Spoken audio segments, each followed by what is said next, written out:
তো বন্ধুরা এত গরমে আর গরম সহ্য করতে না পেরে এসি লাগিয়ে ফেলা হলো। তো দেখতেই পাচ্ছ ঘরে নতুন এসি লাগানো হচ্ছে।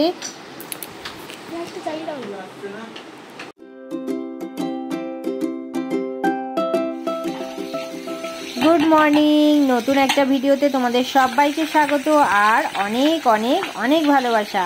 তো এই গরমে তোমরা সবাই কেমন আছো? আশা করব সবাই খুব ভালো আছো, আমিও ভালো আছি। আর এইখানে দেখো আমি আজকে রান্না বান্না করে নিচ্ছি ঝটপট করে তাড়াতাড়ি। তো আজকে বিশেষ কিছু করব না, আবার করবও বলতে পারো। তো এখানে দেখো মাছের ঝোল করে ফেলেছি, আর ঢেঁড়স আলু দিয়ে মাছের ঝোল। আরও একটা রান্না রয়েছে যেটা হচ্ছে অনেকক্ষণ টাইম লাগবে। তো চলো দেখাই তোমাদেরকে। কেটে কুটে রেডি করা আছে।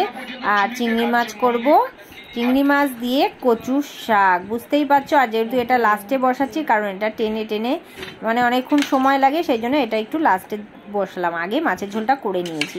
তো এখানে কচু শাকগুলো আমি কেটে রাখা ছিল, রাত্রেই কেটে রেখে দিয়েছিলাম, শুধু ধোবো আর ধুয়ে বসিয়ে দেবো। আর চিংড়ি মাছও রেডি করা রয়েছে, ঝটপট রান্নাবান্না সেরে নিই। আর আজকে বাড়িতে একটা নতুন জিনিস আনা হচ্ছে, সেটাও তোমাদের সঙ্গে শেয়ার করব। তো চলো তোমরা সঙ্গে থাকো আর দেখতে থাকো যে কি জিনিস আনা হচ্ছে। আর এই ছানটা দিয়ে না কচুগুলো তুলছি, কারণ আমার যেন খুব একটু হাত পা চুলকায় মানে ঘাটাঘাটি করলে। তো এই জন্য জলে ধুয়ে ভালো করে ধুয়ে ছানটা দিয়ে তুলে নিচ্ছি। কালকে কাটার সময় একটু চুলকাচ্ছিল, জানি না খেতে কেমন হবে, মানে কি হবে। আর এখানে এই যে এক হাঁড়ি বসিয়েও দিয়েছি, এটা সিদ্ধ হচ্ছে, এটা কমবে আর এটা দিয়ে দেবো। আর এই যে চিংড়ি মাছ ভাজা আর কচু শাক সেদ্ধ করা হয়ে গেছে। তো আজকে গাছ থেকে আম পাড়া হচ্ছে, গাছ থেকে আম পেড়ে আম মাখা করা হবে। আঠা পড়ছে কিরম দেখো, আঠাটা ঠিক করে ধরো। তাই দেখো আঠা পড়ছে, টাপাস টাপাস টাপাস টাপাস করে। ও মা আম ধরো, মা আম পড়ে গেছে নিচে, আম ধরো নিচে। হ্যাঁ, আর একটা আম নিচে পড়ে গেছে, আমি সেটাই দেখছিলাম এখান থেকে। তো চলো এবারে কি জিনিস নতুন আনা হচ্ছে সেটা তোমাদের সঙ্গে শেয়ার করি, তোমরা দেখলেই বুঝতে পারবে। চলো। তো এই দেখো প্যাকিং খোলা হচ্ছে, প্যাকিং দেখে বুঝতেই পারছো। আর এইটা হচ্ছে এসি। তো এক সপ্তাহ আগেই বুক করা হয়েছিল, বলেছিল যে লাগিয়ে দিয়ে যাবে 10 দিনের মধ্যে। যাই হোক ঝটপট লাগিয়েই দিয়ে যাচ্ছে। তো এটা কাকা কাকিমার ঘরে এই যে নতুন এসি লাগানো হচ্ছে, তো এখানে লাগানো হচ্ছে। আর এটাই তোমাদের সঙ্গে আর কি শেয়ার করলাম। তো প্রচুর তো গরম পড়েছে, আর একটু আগে লাগালে ভালোই হতো। তো যাই হোক একটু দেরি করে হলেও বেশ ভালোই হলো, লাগানো হয়ে গেল এসিটা। তো চলো এটাই তোমাদের সঙ্গে শেয়ার করার ছিল। এই গরমের জন্যে মানে গরম থেকে মুক্তি পাওয়ার জন্য ঘরে এসি লাগানো হচ্ছে। তো আমার দুই ননদরা তো ভীষণ খুশি, মানে পাগল হয়ে যাচ্ছিল, কবে আসবে, কবে এসি লাগিয়ে দেবে, এরকম করছিল। তো যাই হোক এটা আমার ছোটো ননদ, ওই জন্য ভিডিওটা করেছে, মানে আনন্দে খুশি হয়ে ভিডিওটা করেছে। আর এই দেখো এরা এখন বাড়িতে চলে এসছে কাজবাজ করতে, আর এখন এসিটা লাগিয়ে দিচ্ছে। তো তোমরাও দেখো, আমরাও দেখি, এনজয় করি, আমার খুশিতে তোমরাও খুশি হও। তো চলো কেমন হয়েছে অবশ্যই কমেন্ট করে বলো। আর এটা হচ্ছে এলজি কোম্পানির, ভালো কি খারাপ সেটাও কমেন্টের মাধ্যমে জানিও। 1.5 টনের এলজি মেশিন লাগানো হচ্ছে। তো এই 1.5 টনের আর এলজি কোম্পানির মেশিনটা নিল 34,000 টাকা, আর এলজি তোমার 34,000 টাকা নিল। আর এই বাড়িতে এসে যে লাগিয়ে ঠাগিয়ে দিয়ে তার চার্জ অনুযায়ী নিল 2,500 টাকা। তো এটাই হচ্ছে।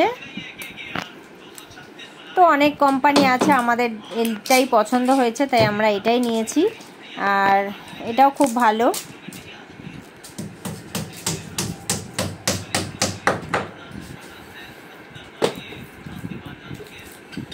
তো যাই হোক আজকের কাজটা হয়ে গেলে বেশ ঠান্ডা ঠান্ডা খাওয়া যাবে। তো চলো তোমরা সঙ্গে থাকো।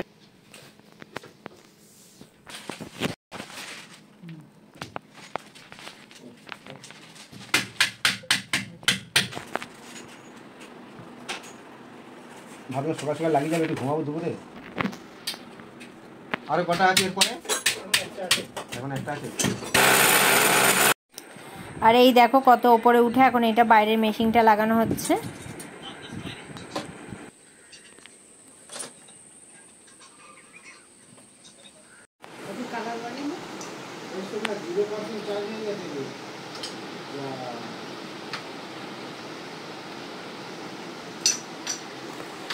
একটু চালিয়ে দাও লাইটটা। গরমে আর টিকতে পারছিলাম না, তো ফাইনালি বাড়িতে এসি লাগানো হয়ে গেছে। এই যে তো এসি লাগানো হয়ে গেছে আর আজকে থেকে একদম হাওয়া বইতে শুরু করে দিয়েছে। জানি না কী হবে, তবে এখনও গরমকাল অনেক রয়েছে, এখনও বৈশাখ মাস শেষ হয়নি, জ্যৈষ্ঠ মাস রয়েছে, প্রচুর গরম রয়েছে। তো যাই হোক, এসিটা তো লাগানো হয়ে গেছে, এই যে দেখতেই পাচ্ছ। আর সারাদিন যখন সকাল থেকে কাজ বাজ হচ্ছিলো সবই দেখালাম। তো কেমন হয়েছে অবশ্যই বলো, আর কারা কারা খুশি হয়েছে সেটা বলো। তো সব থেকে বেশি খুশি এই যে ইনি হয়েছে। খুশি তো, খুব খুশি। আমাকে ভেঙাচ্ছে, আমি এই যে তো করছি, এই জন্য ভেঙাচ্ছে। তো এরকম বলতে পুরো হ্যাঁ দুটো দু রকমের আছে, এটা হ্যান্ডেল আছে, এটা হ্যান্ডেল। এই দুটো কি ভালো আছে, ঠিক আছে। এটা দামি তো। নাও পড়াশোনা করো। তো চলো এখন রাখছি। এটাও খেয়ে সব বাটিগুলো খাচ্ছি বসে। দাঁত ছিলাচ্ছে না, দাঁত খাও ভালো করে, চেটে চেটে খাও। কি খাচ্ছ তুমি এখন রাত্রিবেলা? আটি আমের। আর এইগুলো কে খেয়েছে? এটা আমি খেয়েছি। দেখো বন্ধুরা, তো আম মাখা খেতে খেতে আজকের মতন ভিডিও এখানে শেষ করছি। দেখা হবে পরের ভিডিওতে। তো চলো আজকের মতন টাটা বাই বাই, সবাইকে হচ্ছে গুড নাইট। আর এই ওর সঙ্গে একটু দুষ্টুমি করছিলাম, আমি আর আমার বড় ননদ আগেই খেয়ে নিয়েছি, আর ওর জন্য রেখে দিয়েছিলাম, সেটাই নিয়ে ও চাটাচাটি করছে। তো চলো আজকের tata bye bye, good night সবাইকে। আর ভিডিওটা কেমন লাগলো অবশ্যই কমেন্ট করে জানিও। রস হাত দিয়ে বেয়ে পড়ছে, চাটো। এই পারে ভর্তি, না না চাটতে পারে না, তাড়াতাড়ি জামা ভর্তি হয়ে যাচ্ছে। ইস, চেটে নিতে বলেছি, চেটে নাও হাতটা। দেখি এই পারে চাটে, এই পাশটা, এই পাশটা। না না, হাত নোংরা, হাত না ধুয়ে খাচ্ছে। হাত ধুছি, চামচ দিয়ে খাচ্ছিলাম, তবে হাঁটিটা। আর একবার চাটো দাও দেখি। না দাও, হয়ে গেছে।